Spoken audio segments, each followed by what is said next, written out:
Pour ce qui est des implications du célèbre CAP 2022 sur nos services, notamment l'administration centrale et les services déconcentrés de l'État, Édouard Philippe a retrouvé son stylo. Et oui, il avait un parapheur qui dormait depuis des mois. Vous vous souvenez, au mois de novembre, il devait y avoir un certain nombre d'annonces de fête, mais il semblerait qu'il se passait quelque chose au niveau social à ce moment-là. Édouard Philippe a retrouvé son stylo et donc a signé 2 circulaires, un sur l'avenir de l'administration centrale, l'autre de l'État territorial en ce mois de juin. Notamment celle qui concerne l'État territorial, signée le 12 juin, en fait, relance une nouvelle restructuration de l'État territorial. En moyenne, de toute façon, tous les 3 ans, nos services sont appelés à se restructurer.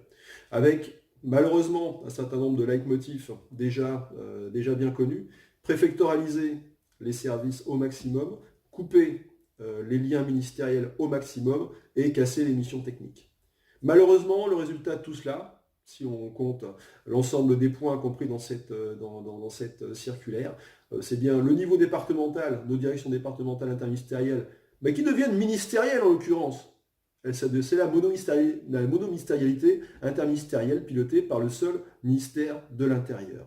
Et puis nos directions régionales qui sont attaquées, qui deviennent, elles, de plus en plus interministérielles. Et puis avec le sujet qui fâche dans tout cela, qui est la fusion des secrétariats généraux des directions départementales interministérielles, qui vont, malheureusement, si cela continue, être absorbés par un service à connotation très préfectorale pour le coup. Et tout le monde sera perdant, d'ailleurs, à la fois nos collègues de préfecture et les collègues de direction départementale. Je tiens d'ailleurs à remercier l'ensemble de nos sections qui se sont mises en action sur cette question de la fusion des secrétariats généraux de DDI le plus tôt possible, et qui nous ont permis de cadrer un certain nombre de choses, même si malheureusement le rouleau compresseur semble toujours avancer.